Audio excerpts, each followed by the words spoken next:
حدیث کے اندر صاف آتا ہے 3 لوگ اٹھائے جائیں گے پہلے قیامت کے دن، ان میں سے ایک وہ ہوگا جس نے ہر ایک کا نیت پہ فیصلہ ہوگا، ایک شہید ہوگا، ایک مالدار ہوگا جس نے بہت پیسہ خرچ کیا ہوگا، اور ایک قاری قرآن ہوگا، ایک دین کا سمجھدار، دین کا جاننے والا عالم ہوگا۔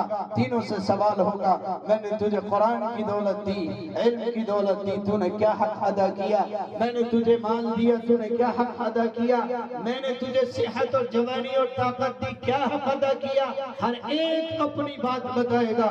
میں نے اپنی جان تیرے راستے میں قربان کر دی، میں نے دولت تیرے راستے میں لگا دی، مسجدیں بنوا دی، مدرسے بنوائے، ہزاروں لحاف اور چادریں میں نے تقسیم کر دی، غریبوں کو کپڑے اور بھوکوں کو کھانے کھلائے۔ کوئی کہے گا میں نے اتنا شاندار قرآن پڑھا اور دین کا کام کیا، اور میں تیرے دین کے لیے گلی گلیاروں میں پھرتا رہا، لوگوں کو بلاتا رہا، لیکن ان تینوں یہ وہ لوگ ہوں گے جنہوں نے یہ کام صرف دنیا کی شہرت اور کسی غرض کے لیے کیے ہوں گے۔ اللہ فرمائے گا کہ ان میں سے تم میں سے کسی نے کوئی عمل ہمارے لیے نہیں کیا ہے، جس کے لیے کیا ہے وہ دنیا میں تمہاری شہرتیں اور تمہاری تعریفیں ہو گئی، اب ہمارے پاس کچھ نہیں ہے۔ حکم ہوگا اور منہ گھسیٹ کر جہنم میں ڈال دیا جائے۔ ایک مشہور بزرگ گزرے ہیں، ان کا نام حضرت حسن بصری رحمۃ اللہ علیہ۔ وہ روم کے علاقے میں ایک مرتبہ گھومنے کے لیے تشریف لے گئے۔ وہاں کے ایک مقامی آدمی کو انہوں نے ساتھ لیا، اور پہاڑوں میں اور صحراؤں میں وہ گھومنے کے لیے نکل گئے۔ اس آدمی کے ساتھ جب ایک وہ پہاڑی علاقے میں گئے تو دیکھا کہ وہاں پر ایک خیمہ لگا ہوا ہے، اور بہت سارے لوگ میلے کی شکل میں وہاں موجود ہیں۔ حضرت حسن بصری رحمۃ اللہ علیہ نے دیکھا کہ وہاں اس میلے میں اچانک انہوں نے دیکھا کہ روم کے جو بڑے بڑے ڈاکٹر تھے اور بڑے بڑے حکیم اطباء تھے، وہ اپنی جماعت کے ساتھ آئے، اور جو خیمہ لگا ہوا تھا اس خیمے کا انہوں نے طواف کیا، اور طواف کرنے کے بعد میں ان کا جو سب سے بڑا ڈاکٹر تھا وہ اس طواف کے اس خیمے کے دروازے کے قریب آیا، اور اس نے آ کر کے کچھ کہا، وہ چلا گیا۔ تھوڑی دیر کے بعد میں روم کی جو حسین اور خوبصورت لڑکیاں تھیں وہ آئیں، ان کے سروں کے اوپر طباق رکھے ہوئے تھے جس میں ہیرے، موتی اور جواہرات کے زیور تھے، سونے اور چاندی کے انبار ان طباقوں میں لگے ہوئے تھے۔ وہ آئے اور آنے کے بعد میں انہوں نے اس خیمے کا طواف کیا۔ بعد میں اس کنیزوں کی جو ملکہ تھی وہ اس خیمے کے دروازے پر آئی اور کچھ کہا اور وہ بھی چلی گئی۔ تھوڑی دیر کے بعد میں حضرت حسن بصری رحمۃ اللہ علیہ نے دیکھا کہ روم کے بادشاہ کی جو فوج تھی وہ آئی، اور آنے کے بعد میں اس نے اس خیمے کا طواف کیا، اور طواف کرنے کے بعد میں جو فوج کا کمانڈر تھا اس نے اس خیمے کے دروازے پر کچھ کہا اور وہ بھی چلا گیا۔ آخر میں بادشاہ اپنے تمام وزراء کے ساتھ آیا، اور آنے کے بعد میں اس نے خیمے کا طواف کیا، اور بادشاہ نے اس خیمے کے دروازے پر کچھ کہا اور وہ بھی چلا گیا۔ حضرت حسن بصری رحمۃ اللہ علیہ کو بڑی حیرت ہوئی۔ آپ نے اپنے رہنما اور راستہ دکھانے والے سے پوچھا کہ یہ بتاؤ کہ یہ کون، اس خیمے میں کیا ہے، اور اتنے لوگوں نے اس خیمے کا طواف کیا ہے اور انہوں نے اس کے دروازے پر جا کر کے کیا کہا؟ آپ کو حیرت ہوگی۔ اس آدمی نے کہا کہ حسن بصری، اس خیمے کے اندر بادشاہ کے نوجوان بیٹے کی قبر ہے، اور کہا جاتا ہے کہ یہ لڑکا بادشاہ کے اولاد میں سب سے زیادہ ذہین اور بہادر تھا۔ لوگ کہا کرتے تھے کہ اگر بادشاہ کے بعد میں کوئی اس ملک کی کمان سنبھال سکتا ہے، تخت شاہی پر بیٹھ سکتا ہے، تو اس لڑکے کے اندر ہی وہ صلاحیت ہے کہ وہ اس ملک کا بادشاہ ہے۔ لیکن نوجوانی میں اس کا انتقال ہو گیا۔ اب یہ بادشاہ ہر سال اپنے بیٹے کی موت کے وقت میں برسی منانے کے لیے اپنے تمام حشو خدم کے ساتھ یہاں آتا ہے، اور اسی ترتیب کے ساتھ میں وہ آتا ہے۔ پہلے اس ملک کے بڑے بڑے اطباء اور ڈاکٹر آتے ہیں اور آنے کے بعد اس کا طواف کرتے ہیں، اور طواف کرنے کے بعد میں بڑا ڈاکٹر اس خیمے کے دروازے پر جا کر کے کہتا ہے کہ اے شہزادے، اگر ہم تجھے اپنے فن سے بچا پاتے، اگر ہم تجھے اپنے علم اور اپنی مہارت اور تجربے سے تجھے موت کے منہ سے بچا پاتے تو ہم ایسا کرتے، لیکن اے شہزادے تو ہمیں معاف کر دے، موت کو ہمارا فن بھی موت نہیں دے سکا۔ اس کے بعد میں اس ملک کی جو حسین ترین عورتیں ہیں وہ آتی ہیں اور آنے کے بعد میں طواف کرتی ہیں، اور طواف کرنے کے بعد میں کہتی ہیں کہ ہم اپنے حسن و جمال سے اور اپنے سر پہ رکھے ہوئے ہیرے جواہرات سے اگر موت کو خرید سکتے تو ہم ایسا کر لیتے، لیکن شہزادے تو ہمیں معاف فرما دے، ہم ایسا نہیں کر سکے۔